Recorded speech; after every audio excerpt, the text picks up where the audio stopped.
the analogy that really resonates with me, Nico, is the needle in the haystack. And for me, the hay is all of the noise. And when you're looking at a large portfolio of assets, there's a lot of noise. There are a lot of nuisance alerts. There are a lot of emails that are triggered. And there's a lot of time and energy and effort that goes into figuring out what is noise and what is not noise. That proverbial needle is the actionable issue. And again, if you've got a large portfolio of assets, there are needles inside of that haystack. And the challenge is in finding them. Market by market, the solar industry is crossing the chasm from early adopters to the early mass market. And one thing is clear.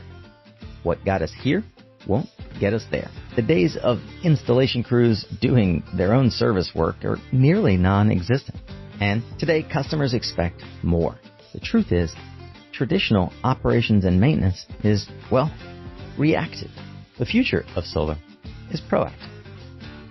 I'm Nico Johnson, host of Suncast, where I've interviewed hundreds of clean energy leaders in an effort to guide your career and company through this energy transformation. This is our latest educational series, and it's focused on how we can leverage the post-installation customer experience to move beyond simple O&M and find meaningful ways to delight and entice the next wave of clean energy enthusiasts through proactive engagement. In this episode 1 of the series, Dave Kenny, co-founder and CTO of Omnidian, provides his perspective on the evolution of solar as an asset class through the lens of his deep experience in building operations and fleet management for both utility-scale solar portfolios and national residential solar leaders such as Sunrun. Dave presents compelling data that underscores the need for a more robust customer service experience, and he also illuminates the opportunities available for enterprising entrepreneurs to leverage that data and the evolving Internet of Things to deliver on that customer experience at scale. Whether you're experiencing the pains of a growing solar business or just starting out and want to learn from the pros, I hope you'll subscribe to the show and join in this important conversation as we explore the future of solar. The Beyond O&M series is a production of Suncast Media and is brought to you in partnership with Omnidian.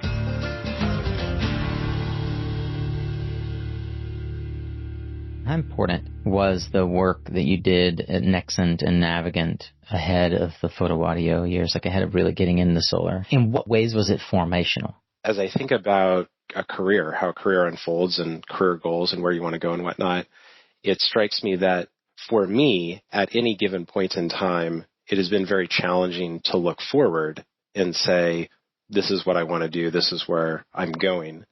But it's been very easy to turn around and look backwards and connect the dots and understand how you got from point A to point B. And with the passage of some additional time here and some additional perspective, I think what's really going on there is the idea of building your own narrative. Like, who are you? What do you believe? What do you want to do generally? And if you have a sense for those things, then sure, you can turn around and explain how you got from A to B, and you can turn around and look forward and say, I may not know where I'm going to be in 5 years, but I know directionally the path that I'm on and where that path is leading. And for me, some of those consistent themes were kilowatt hours. So I came out of an engineering program, and through that engineering program really had a lot of focus on just problem solving, breaking down topics, understanding them, and figuring out how to approach solutions, and leverage that through the first couple of roles there. I had a thermodynamics textbook on my desk, and I had to open it each week to like open an equation or something. And, fast forward to today, I don't have the thermodynamics textbook anymore, but I'm still thinking about kilowatt hours and still thinking about problems and solutions to problems and breaking down ideas. And that's been very consistent. And then the other point of consistency has been in building something. So going all the way back to Renewable Ventures, I joined the team there before the MMA acquisition, spun out of that and helped start Metris, and jumped out of that and helped build the Sunrun operational platform. And And through all of that, it was early stage contributions to building something new. At what point did trying to ensure that what the engineering team and the sales team had created, the asset was delivering, at what point did that come to be a common theme of the work that you were doing? It was certainly relevant back in my earlier career, even on the demand side of the industry, thinking about things like measurement and verification protocols.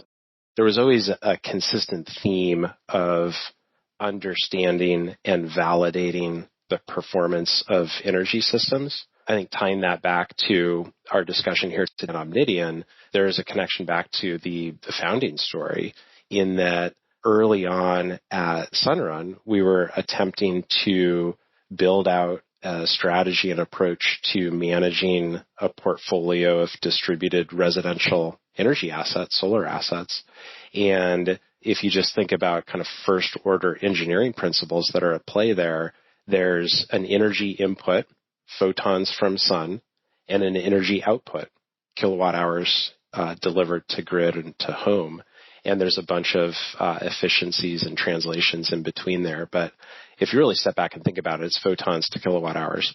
And at that point in time, both at Sunrun and across the whole industry, there was no concept of understanding energy input, the photons that are going in.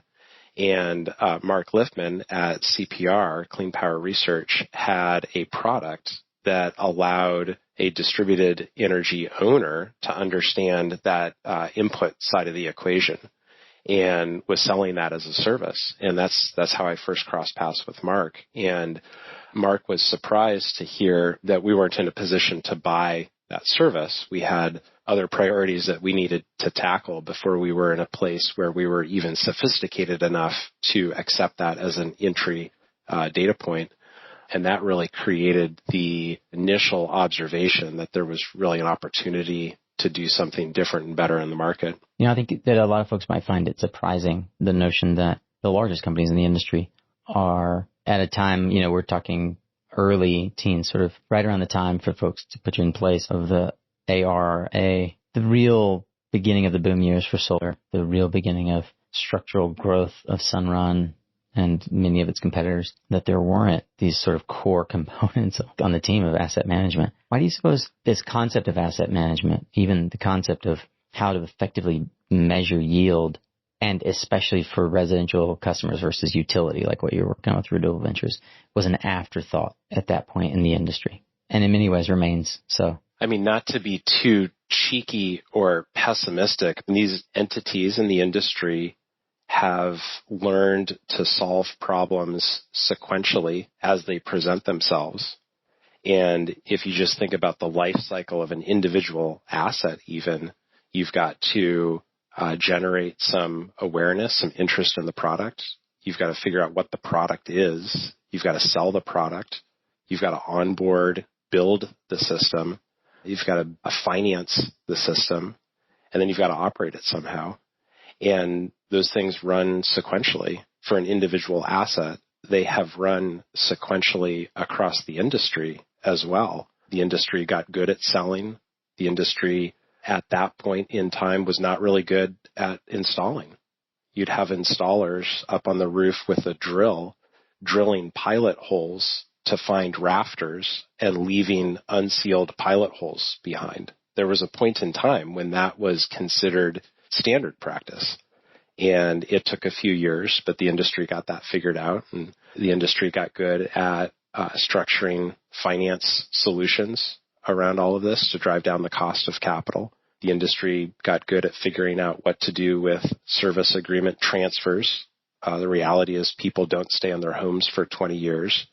That was not appreciated back in the beginning. So now you've got this buzzword of service transfers. The industry got good at that. And downstream of all of that, you've got the actual underlying performance of the asset. Is the thing communicating data? Is the thing generating units of energy? If yes and yes, are the amount of units generated equal to what they should be? And the industry is now tackling that. That's what we're focused on exclusively here at Omnidian. So I think part of the question as framed might be interpreted as, well, geez, guys, come on, industry. Why didn't you get that 10, 15 years ago? I think another way of framing that is, good job, industry. You've made it through all of these challenges and solved them as you encountered them, and working through the latest one. Around 2016, maybe a little sooner, help me understand sort of the state of the market as you saw it. You are now running fleet operations for Sunrun, has become the largest residential provider in the U.S., and the industry's sort of starting to mature into, if we put it into the terms of the book Crossing the Chasm, sort of the early adopters, not the early majority, which is where the chasm exists, but we've passed the innovators and early adopters are really starting to sign on. What did you observe at that point that fostered the idea that you needed to step out and scratch the entrepreneurial itch and solve more problems than you were able to from within the home you had found for 5+ years? I am very proud of what we built at Sunrun, and without introducing too much hubris to the conversation, we had built something good. There was operational machinery that was up and running and taking care of assets. Now, with that said, there was a dose of duct tape and bubble gum underneath the hood, keeping that together. And after years in that role, had come to cross paths with other folks at other organizations who had a similar mandate, and I had a view into how sophisticated and successful their efforts had been. And there were some gaps there across the industry. And the basic reality was, and I think to a large extent still is, that these developer organizations are valued and should be valued on incremental sales and installation activity. And that's where the resources go. And that might sound pessimistic or like a sad worldview, but it also creates a big opportunity in the industry to understand what the right model is to manage, maintain, and optimize these assets and turn it into a more dedicated service offering that is fundamentally aligned with the business model, and get away from the idea that you have to trade and prioritize investments in platform capability between sales, installation, and operations. If you break that paradigm, then all of a sudden, all of your resources, all of your focus are going into operating these assets, and it really opens up the team to have some focus and make some progress that was otherwise challenging to make. Dave, I think it's fair to say that you've been one of the instrumental players in helping create a foundation upon which not just processes and programs, but even technological innovation have been able to be tested and grow. And as best I can tell, you've been doing this for a decade. What about the industry as the solar industry evolves? What still excites you now with regards to making sure that what we put out on the kitchen table and what we put out on the boardroom table is what we deliver to the customer so that we can actually grow this industry at the accelerated rate we all believe is possible? It's a great question, Nico, and I think there's a certain ground truth that I have seen over time and still holds true for me and makes me excited to continue to be a part of this industry and focus on this niche in O&M and performance management. And that is that, number one, these distributed energy assets are expensive. They cost a lot of money. Cost structure is coming down, so we're getting better at that. But the proposition to an individual homeowner is still an intimidating one of tens of thousands of dollars. So we're talking about real money here. And the assets that we're deploying as an industry generate real commodity value to justify that investment. And that's great news, right? So homeowners are buying less kilowatt hours from their utility. They're saving real money. And number three, these assets periodically break. we have, I think, to a large extent moved away as an industry from the talking point, there are no moving parts, so what on earth could happen? We all know that's not true. And especially from a professional operator perspective, you get hundreds, thousands, tens of thousands of these assets together, and every single day you're seeing performance problems. It's just a reality of how these systems behave. And so they break. And number 4, the folks who are generally charged with the responsibility of managing the performance of these assets are not well equipped to the task. They're missing some key ingredient. It could be time. It could be access to information. It could be motivation, but something's missing. And that applies to individual homeowners who finance their systems with cash or loans. And it also applies to the big institutional developers who have huge portfolios but are really focused on sales and install activity. So when I step back and you just think about those 4 basic observations, it really creates an opportunity for the industry to think about it differently and approach it differently and try to get ahead of some of these problems and be more proactive and just take a fundamentally different approach. The analogy that really resonates with me, Nico, is the needle in the haystack. And for me, the hay is all of the noise. And when you're looking at a large portfolio of assets, there's a lot of noise. There are a lot of nuisance alerts. There are a lot of emails that are triggered. And there's a lot of time and energy and effort that goes into figuring out what is noise and what is not noise. That proverbial needle is the actionable issue. And again, if you've got a large portfolio of assets, there are needles inside of that haystack. And the challenge is in finding them. And there are a lot of different ways of approaching that. You can throw people at the problem. You can throw creative thinking at the problem. And you can throw technology at the problem. And that problem space is particularly well suited for a technology-forward solution to help operators weed through the hay to find those needles. If you approach it right, you can really make some progress with software and code and data science to more effectively find performance issues within a fleet of assets, characterize their root cause, and prioritize a response and suggest appropriate next steps. Dave, I'm going to see if I can thread the needle here because it's profound for me to hear someone with such a depth of experience construct for me the vision of where you see the industry can go and is going.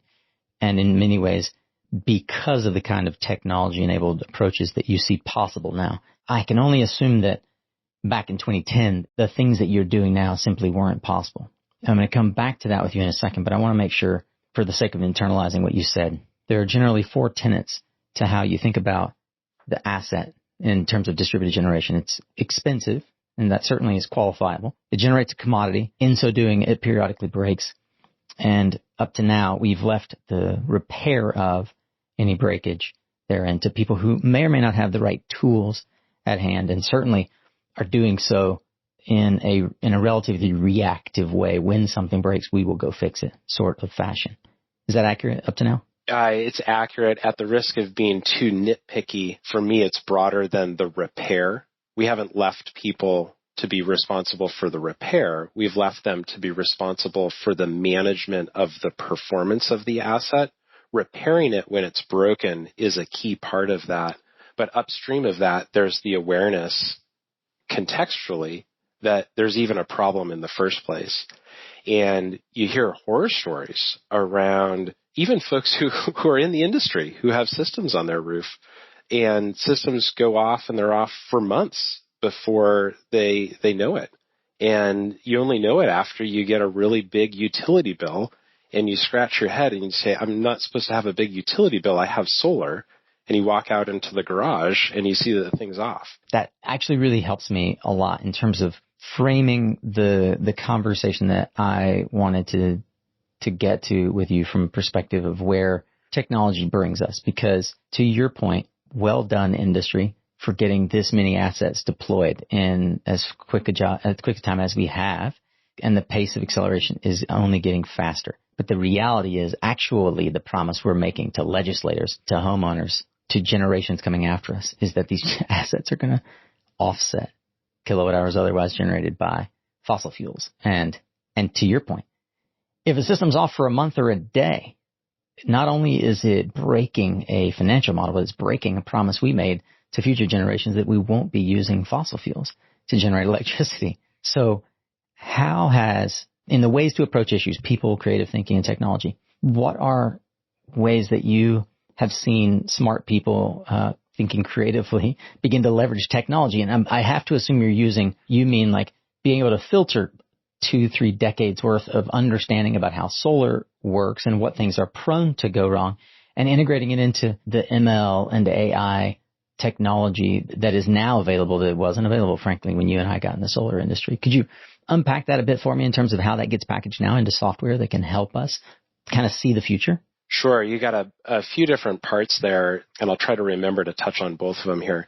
Following your lead. The first piece of the puzzle there, and hopefully this isn't too abstract, but at a conceptual level, there are two different topologies to approaching monitoring and issue detection. There is one approach where you can tune into the notification stream that is coming off of individual components. So inverters these days are sophisticated components, and they have alarms, and they'll send off alarms. One approach is to tap into that data stream and figure out how to filter through the noise, because there's a lot of it, and find the notifications that are actionable. Another approach, distinct from that, is to ignore that data feed, essentially, and think instead about kilowatt hours that are being generated. You've got actual kilowatt hours generated over some unit of time, and you have expected kilowatt hours that are generated. Those expected kilowatt hours are a function of actual weather conditions on site, the design attributes of the system, the array, and a production model, a simulation engine. If you can get that right, then you can do a lot with it, because now you understand actual kilowatt hours, expected kilowatt hours. You can look at the variance between that. You can look at the derivative function over time of those trends, and you can develop pattern recognition around what different signatures in that time series data look like and what they represent. And of course, the most powerful approach would be to leverage both and to combine both of these strategies into an integrated approach of issue detection. And then I mentioned there were two things. I'm now remembering the second piece of the puzzle, which is around closing the loop with the operational experience of actions taken in the past. So if you can codify the historical record of service activity, and you can connect previous service events to the anomalies that you observed and flagged in the time series data, now you have the perfect ingredients for a data science solution to look in at those data sets as training data to build out models that can do better at predicting those issues in the future. So where do the data sets come from, and how much data is required for the models to become predictive in a way that is useful to, I'll call it, financial institutions and asset owners? Listen, I'm not a data scientist either, but my colloquial understanding is that it's all about pattern recognition. So you've got some established truth around a series of inputs and events that are correlated to each other. If you can build that out over time and feed it back into your data science program, your initiative, your team, then you can begin to build models that predict those correlations in the future based on similar points of initiation or similar anomalies in that time series data. Help me understand the magnitude of data and team required to start to really put this, to really close the loop that you just mentioned, codify all this activity. Yeah, magnitude is a good angle there. The diversity of the data is another good one. In terms of magnitude, we're looking at over 100,000 years of asset year production data. We're looking at tens of thousands of field service events and the correlations between them. We have found in that data that there's a lot of variance across different attributes. So things like location, where assets are based, things like installer, who built them, the inverter manufacturer, the module manufacturer, the age of the asset. Our industry has a lot of rule of thumb assumptions based on system age. For example, a lot of project finance models continue to assume that all string inverters magically fail at the end of year 10 and are replaced in year 11. We know that's not true in practice, but we do know that upwards of 25-30% of systems will have a problem in the first 5 years, and 50% will have a problem in the first 10 years. Yeah, so you can start to see that. And thinking back to module manufacturers, we as an industry make some simplifying assumptions around performance degradation, and we reference lab studies that look at the chemistry of module performance over time and how that chemistry breaks down. And we use numbers like 0.5% per year degradation across all markets. But I can tell you the soiling effect in the Central Valley of California is a hell of a lot different than it is on the East Coast. And I can tell you that even after controlling for that, the degradation by module manufacturer varies by 3x from best to worst. So there's a lot of nuance and ultimately value in understanding asset performance if you can get your hands on that data to then leverage at point of sale when you're underwriting guarantees and financing and building this stuff. I think I could have a lot of fun here just sort of teasing out some of the ways that access to that data can really inform the certainty of a bid, the certainty, and I come from a world where we were bidding large utility projects and having also built a solar business based on residential and small C&I, the access to data was just unfair at the utility level, right? Like when you were at Renewable Venture, when I was at Conergy, like I'm paying thousands of dollars for LiDAR at the 1 meter level that like none of my colleagues in the country of Panama had access to, because they never would have paid that much for the data, despite the fact that it exists. And that's part of the value of the growing industry. As you mentioned earlier, we got 3 million of these residential assets out there. Each one on a standalone basis is its own asset. But in abstract, they're also proxies for one another. They're essentially weather proxies for one another. So if you zoom in on Santa Clara County and look at one particular asset and want to understand how it's doing, all of the other 1,000 assets in that same zip code are indicators to you to explain how the asset of question is behaving. So you're right, Nico, 10, 15 years ago, people were spending a lot of money for weather resource data, installing ground stations to site utility scale projects. But we're now in a different position, and we now have the ability to leverage the operational history of the industry to really inform our understanding of how these systems should be behaving going forward. One of the things that impressed me when I was kind of learning a bit about the Omnidian platform is the level of, and now I understand a whole lot more, sophistication around the ability to be proactive, the ability to actually identify these performance issues before they happen. Can you unpack for me a little bit what that actually looks like in service?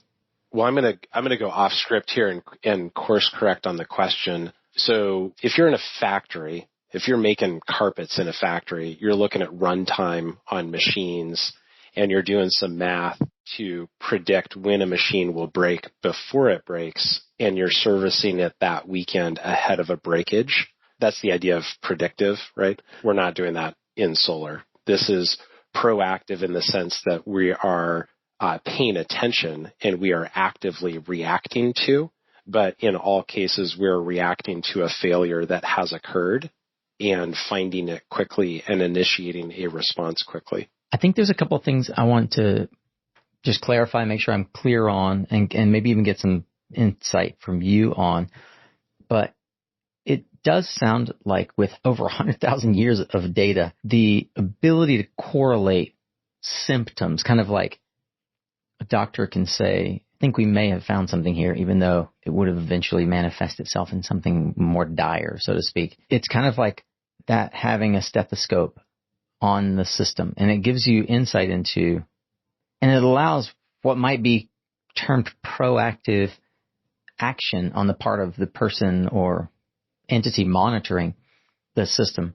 I'm curious if you have any performance metrics around, with this sum of data, the ability to provide what is essentially like real-time reactivity versus sort of waiting around, like I said before, the Maytag repairman, to hear that something has gone wrong, which is I think the purpose of the foundational understanding of how this collection of data can provide greater insights. The reference to the Maytag repairman, I think, is a good one, Nico, and helps frame up the topic and really the opportunity here. As an industry, we don't want asset owners to have to play the role of finding a problem and picking up the phone and calling to ask for support and service. Imagine a world where the phone rings and you answer the phone and the person at the other end of the phone tells you that your asset has recently had a performance problem, that the problem is associated with a particular root cause, and that we can either help you troubleshoot and resolve the issue live on the phone, schedule a time at your convenience to have that call, or schedule at your convenience service work to have somebody come out to your facility, to your home, to your site, and fix the problem for you. That's the experience that we're looking for. And, we've got a couple hundred reviews now that have built up over time, and a lot of them are 5-star reviews. We've got a 4.7 average star rating. And you look at those 5-star reviews and you think about what's behind them. There are 3 things behind those 5-star reviews. Number 1, someone else found the problem. Number 2, someone else helped facilitate a resolution to that problem. And number 3, there was great communication across that experience. If you get those 3 things right, you build up a portfolio of these 5-star reviews and really start to change the paradigm of how assets can be managed in the industry. David, also helps to reinforce the original promise made that for years we've said, you set it and forget it. And while we know by the data you presented earlier that there's a variance across even tier 1 modules, but there is invariably breakage in the system. And by breakage, we mean that it doesn't hit the mark. Either the inverter goes out or something causes there to be a deficit in kilowatt hours created.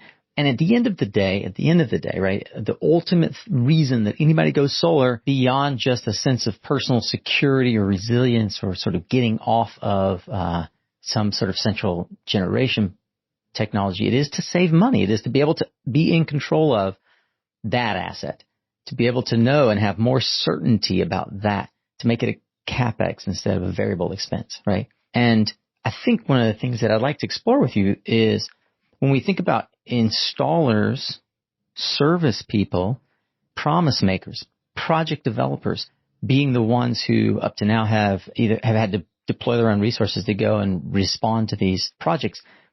Kind of a couple things have happened. They've sent maybe the wrong people, but also they've sent the wrong people or even the right people at the wrong times for the wrong types of alerts, not because they are willing to just throwing money out the window, but because they didn't have access to enough data. Can you talk a bit about the ability to get more granular and at the end of the day actually provide not just better service to the client, but better service in the industry that makes everything more efficient from a dollar spent perspective so that the promise is kept and we actually keep the right people in the right jobs. Yeah.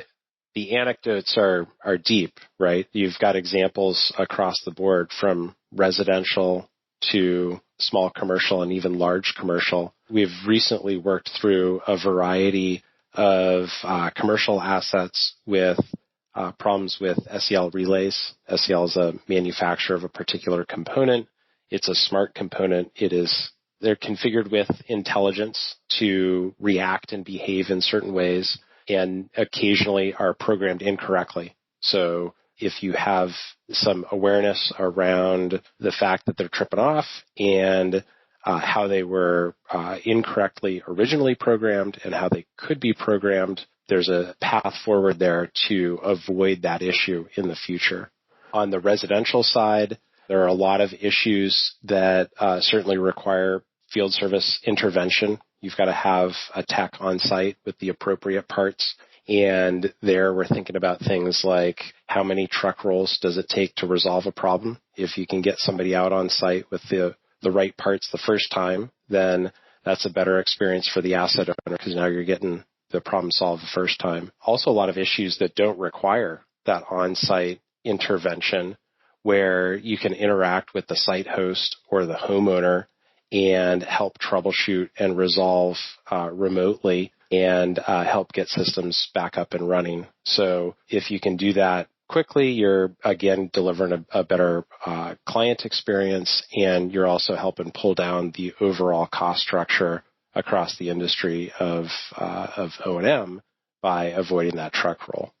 Dave, there's something that stands out for me because as the industry scales, as more and more people want to install solar, you have the Sunruns of the world that become multi-state, nationwide, Sunnova, et cetera. Developers start to develop in multiple regions, and it becomes really complex to wrap your head around how to operate in multiple jurisdictions. It seems like the data that you're talking about, the ability to aggregate this data, it necessarily comes from multiple actors in the marketplace. Can you talk a bit about how you've seen the industry start to aggregate not just data, but services in a way that is complementary to the kind of scale we want to see in the industry? Well, it reminds me a bit, Nico, of our introductory remarks here a week or two ago and getting ready for the discussion in that, aggregation, I think, is the right word. If the industry can aggregate enough service volume in an area and create demand for field service work, then businesses will develop to meet that demand. And 10 years ago, our industry wasn't at the point where there was enough aggregated demand for service work to justify that piece of the industry. Fast forward to where we are today, there's a lot of service work out there. And by extension, there are a lot of service vendors who have established themselves to meet that need. And that service vendor profile is very diverse. You've got individuals in niche markets rendering niche services all the way up to nationwide players who are in multiple markets. And if you're building out a portfolio of assets, you want to figure out how you can plug into that ecosystem and how you can aggregate enough volume within that ecosystem to become relevant and access performance and price that works for your model. And if you don't have that volume yourself, how are you going to get to that volume? How are you going to plug into a strategy that allows you to essentially ride on the coattails of that broader industry trend? You mentioned vertical disaggregation. That's something we've talked about a bit before here, and there's a lot of tangential benefits that come with that. Omnidian is in the role of really focusing more on the O&M strategy side, and as that piece of the industry evolves and becomes more sophisticated, we've got a view into O&M strategy that can now begin to inform point of sale development and project finance decisions, and can start to look at things like how preventative maintenance schedules for commercial assets vary by location and site conditions. Things like vegetation control vary dramatically across the country. Prices vary dramatically across the country. We've worked with over 200 different field service vendors now and have a view into how pricing and performance vary over markets and by asset type. So you can start to take advantage of some of that at point of sale. And, we were talking about aggregation before. You can start to aggregate and see benefits of that, where you're in a market and have enough service work to fully utilize a partner or multiple partners. You can now do things more creatively to assign work into that resource base and extract concessions in the form of performance commitments, turnaround time, and pricing. And you can reflect that back all the way upstream to point of sale as you're underwriting the development of these assets. And what I hear is reflecting them back all the way to the point of sale. I'll just say in parentheses, with certainty, right? Because what you reflected on earlier is this reality in the bid rooms that we do make a lot of assumptions in the sales process, not just assumptions around the yield, assumptions around the degradation of the module and the soiling relative to where the asset's going to be placed, but things like O&M cost, especially as someone starts to bid projects and opportunities outside of their core regional zone of expertise. It sounds like the ability to have sort of tap into this data can give a whole lot more certainty around the operational side of the business. It's not a question mark. There's a lot of certainty when you can tap into that network. We haven't had a chance to really dig into the product side of the business, but now we're starting to flirt on the topic of the performance guarantee itself. And if you just step back and think about, what these assets are and what's being financed, you've got credit risk. Is your counterparty going to pay you? You've got production risk. Is the asset generating enough production to spin off the AR revenue that you think it should? And what's the cost structure to operate it and maintain it? And so if you can begin to carve out performance risk and O&M cost structure risk, then you can start to do things upstream of that in the project finance discussions to make your cost of capital more effective and compelling as you shift those risks around. Dave, I'm starting to really appreciate the direction that asset management is headed, and in particular what it means in the form of customer satisfaction, not just customer service. So I want to ask a final question to wrap our conversation today, and it's tied back to the title of the series. What does it mean to go beyond O&M? Can you give me your vision for the future of solar and how exactly you see companies evolving in order to thrive and really truly cross the chasm themselves and help consumers cross it as well? Well, it reminds me of an old adage that our Chief Marketing Officer, Brad Davis, has instilled across the company, which is, at the end of the day, what we're really selling is trust. That's true here at Omnidian. It's true for the industry. If we as an industry have the trust of the consumer, whether that's retail residential consumers or institutional and enterprise commercial customers, if we have the trust that these assets will do what they're supposed to do and really generate a return on the investment, unlock flexibility in energy procurement, and help us drive progress in this broader front on climate change, then we as an industry are positioned to really drive even more accelerated growth across the country. We mentioned before we're at 3 million of these assets. The second million came online faster than the first. The third million came on faster than the second. And the next million is going to happen in the snap of a finger, as long as we continue to maintain the trust of the purchasing party. That's what this is all about, right? Delivering an experience to these folks that is above and beyond what they're expecting. And tying that back to the Maytag repairman, it's the phone call that rings and calls you to say, hey, there's a problem and here's the solution and here's how it's going to go. And so there's just a real big opportunity here ahead of us to really continue to drive progress. And it's clear that progress is being made, and it is coming in the form of data, parsing that data and leveraging the decades of experience of the many, many entrepreneurs on whose shoulders we stand, not the least of which I'm proud to say are yours. Dave, you've had an illustrious career thus far, and the work that you're doing is exciting, and it's not in vain. It is actually in service of helping the industry that you've been a part of for so long actually achieve the level of maturity that we all know it's going to take to cross that chasm and to be mainstream and to delight customers in the way that modern mainstream product and service oriented companies do. Thanks for helping us understand the view from inside. Listen, Nico, thank you so much for having me on the show. Been a big fan of what you've created here. You're one of the giants that you're speaking of. Congratulations again on making it to the 500th episode. And there's nobody we would trust more to explore the narrative here, and really looking forward to seeing where the series takes us and what we learn. We hope you've enjoyed today's episode in this 6-part series exploring the future of solar from the Promise Keepers, helping the solar industry cross the chasm and reach mass market success.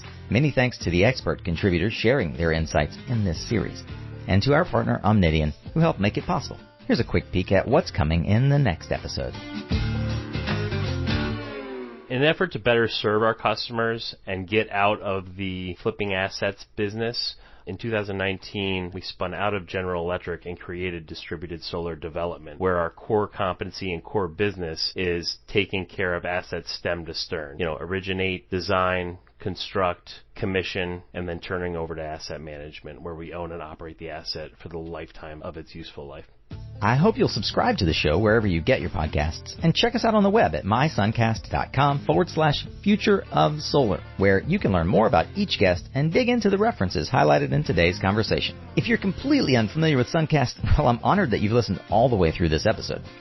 I've interviewed hundreds of founders, leaders, entrepreneurs, and intrapreneurs in the clean energy industry over the last 7 years in an effort to help you figure out exactly where you fit in the clean energy transition. If you haven't yet, I'd encourage you to give other Suncast episodes a listen. It's the most comprehensive podcast in existence, documenting the rise of the solar and clean energy revolution from the voices of the leaders brave enough to stand on the front lines. Beyond O&M, the future of solar is a production of Suncast Media and is brought to you by Omnidian. They'd also love to partner with you in scaling your solar business. Find out how by visiting mysuncast.com/future of solar. Remember, you are what you listen to. Thanks again for showing up, Solar Warrior. It's half the battle.